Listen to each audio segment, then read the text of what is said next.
ನಮಸ್ಕಾರ ಸ್ನೇಹಿತರೆ, ಇಂದು ನಾವು ತುಮಕೂರು ಜಿಲ್ಲೆಯ ಶಿರಾ ತಾಲೂಕಿನ ಮಾಗೋಡ ಗ್ರಾಮದಲ್ಲಿರುವ ಪ್ರಸಿದ್ಧವಾದ ಶ್ರೀ ಕಂಬದ ರಂಗನಾಥ ಸ್ವಾಮಿ ದೇವಸ್ಥಾನಕ್ಕೆ ಬಂದಿದ್ದೇವೆ.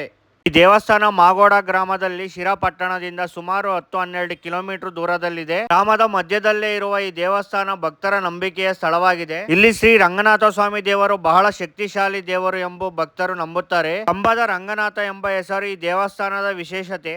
ಭಕ್ತರು ಇಲ್ಲಿ ಬಂದು ತಮ್ಮ ಇಚ್ಛೆಗಳನ್ನು ಬೇಡಿಕೊಂಡರೆ ದೇವರು ಅದನ್ನು ನೆರವೇರಿಸುತ್ತಾನೆ ಎಂಬ ನಂಬಿಕೆ ಇದೆ. ದೇವಸ್ಥಾನ ದೊಡ್ಡ ವಿಶೇಷ ಎಂದರೆ ಭಕ್ತರು ದೇವರಿಗೆ ತುಂಬಾ ಹೂವಿನ ಅರ್ಪಣೆ ಮಾಡುತ್ತಾರೆ. ಕೆಲವು ದಿನಗಳಲ್ಲಿ ಹೂವಿನಿಂದ ದೇವರನ್ನು ಸಂಪೂರ್ಣ ಮುಚ್ಚುವಷ್ಟು ಅಲಂಕಾರ ಮಾಡುತ್ತಾರೆ.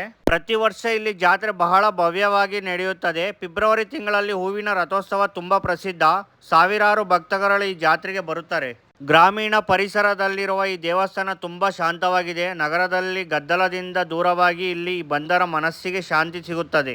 ನನಗೆ ರಂಗನಾಥ ಸ್ವಾಮಿನ ನೋಡಿದ ಮೇಲೆ ಮೈಯೆಲ್ಲ ಜುಮ್ ಅಂತು. ಈ ದೇವಸ್ಥಾನಕ್ಕೆ ಯಾರಾದ್ರೂ ಇನ್ನು ನೋಡಿಲ್ಲ ಅಂದ್ರೆ ಒಂದ್ಸಲ ಕಂಪಲ್ಸರಿ ವಿಸಿಟ್ ಮಾಡಿ, ಅಷ್ಟು ಚೆನ್ನಾಗಿರುತ್ತೆ ಇಲ್ಲಿ. ರಂಗನಾಥ ಸ್ವಾಮಿಗೆ ಯಾರ್ಯಾರು ನಡ್ಕೊಂತೀರಾ ಒಂದ್ಸಲ ಕಮೆಂಟ್ ಮಾಡಿ ಕೆಳಗಡೆ. ಈ ವಿಡಿಯೋ ಇಷ್ಟ ಆದ್ರೆ ನಿಮ್ಗೆ ಲೈಕ್ ಮಾಡಿ, ಶೇರ್ ಮಾಡಿ, ಸಬ್ಸ್ಕ್ರೈಬ್ ಮಾಡ್ಕೊಳ್ಳಿ. ಫಾಲೋ ಮಾಡೋದು ಮಾತ್ರ ಮರಿಬೇಡಿ. ಇನ್ನು ಇದೇ ತರ ಒಳ್ಳೊಳ್ಳೆ ವಿಡಿಯೋಸ್ ಬರುತ್ತೆ. ದೇವಸ್ಥಾನದಲ್ಲಿ ಇಲ್ಲಿ ಎಲ್ಲ ಹೂವು ಕಟ್ಟಿದಾರಲ್ವಾ, ಇಲ್ಲಿ ಭಕ್ತರು ತಮ್ಮ ಮಕ್ಕಳ ತೂಕದಷ್ಟು ಹೂಗಳನ್ನು ದೇವಾಲಯದಲ್ಲಿ ಕಟ್ಟುವ ಸಂಪ್ರದಾಯವಿದೆ.